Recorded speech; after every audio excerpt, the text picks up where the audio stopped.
کھلنے کا اعلان ہے. لیکن میں نفیسہ شاہ صاحبہ سے شروع کرتا ہوں, یا مصدق ملک صاحب آپ پہلے جواب دے دیں.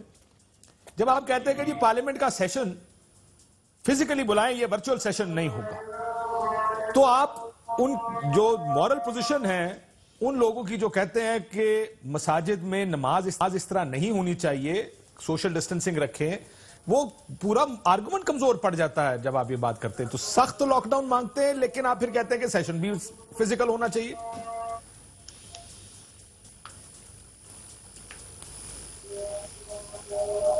لیکن میرے خیال میں مجھے آپ کی بات کا متن سمجھ آ گیا ہے. میں کوشش کرتا ہوں جواب دینے کی, اگر مجھے صحیح سمجھ نہیں آئی تو آپ مجھے ٹوک دیجیے گا. یہ پہلے میں ذرا جو اعتزاز احسن صاحب نے بات کی اس پہ 30 سیکنڈ بات کرنا چاہوں گا. ضرور ضرور. دیکھیے بات یہ ہے کہ آپ کو یہ ملک کے طور پہ, قوم کے طور پہ فیصلہ کرنا ہوگا کہ آپ کی جنگ مسجد کے ساتھ ہے یا وائرس کے ساتھ ہے یا کرونا وائرس کے ساتھ ہے, یہ آپ فیصلہ کر لیں.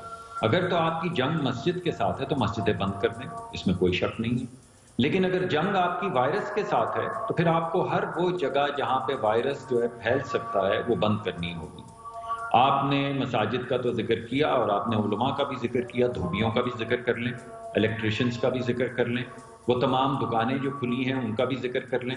وہ غریب لوگ جو جائیں گے کنسٹرکشن سائٹ پہ جہاں پہ ایک ایک کدال جو ہے وہ 3-3, 4-4, 5-5 لوگ بیلچا کدال اٹھاتے ہیں, ایک ایک ٹوکری ایک شخص جو ہے وہ اٹھا کے کسی چھوٹے لڑکے کو دیتا ہے, وہ لڑکا آگے جا کے سیڑھی کے نیچے کسی بزرگ کو دیتا ہے, بزرگ اوپر لے کر جاتے ہیں, اوپر لپائی ہوتی ہے, پھر وہ سارے لوگ سارا دن اسی طرح کام انہی 3-4-5 بیلچوں اور اوزاروں کے ساتھ کرتے ہیں, پھر بیٹھ کے اکٹھا کھانا کھاتے ہیں, پھر رات تک وہ کام کرتے ہیں, جب شام ڈھلتی ہے تو گھر کو جاتے ہیں.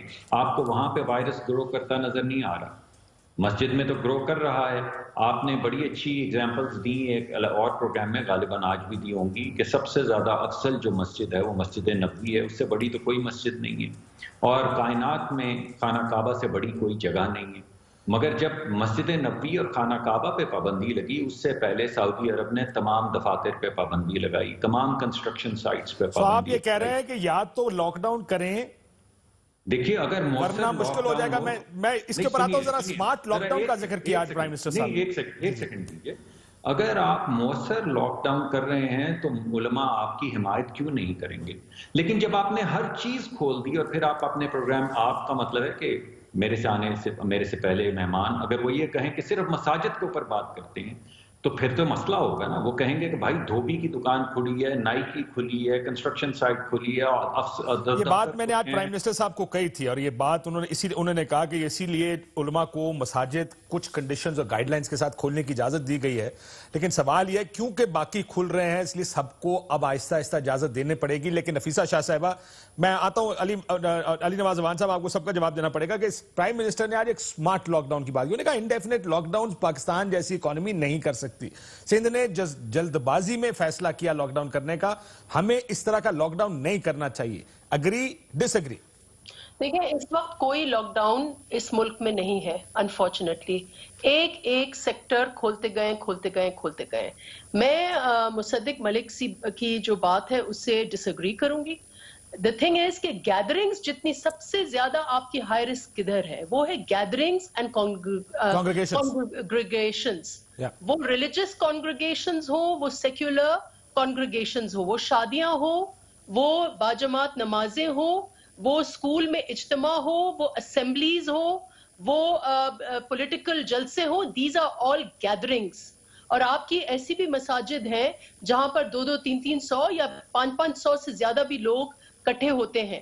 تو آئی تھنک وہاں پر جہاں بھی گیدرنگز ہو, ریگارڈلیس کہ ریلیجس ہو یا سیکولر ہو, ان کے اوپر بالکل جو ہے وہ روک ہونی چاہیے. میں اس موقع پر لیکن نفیسہ شاہ صاحبہ پرابلم یہ ہے, میرا ایک چیلنج آرگیومنٹ کمزور پڑ جاتا ہے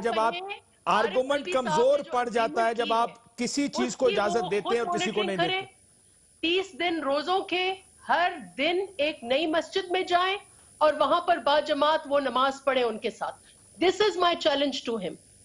دیکھیں آپ please follow the world, Islamic countries کو آپ فالو کریں کہ کیا وجہ ہے. اور ہمیں اس وقت پرائم منسٹر کو میری التجا ہوگی جو یہ کہہ رہے ہیں کہ سمارٹ لاک ڈاؤن ہوگا یا ہم پوری معیشت کھولیں گے, مجھے یہ بتائیں کہ کس کے مشورے کے بعد یہ فیصلے کر رہے ہیں.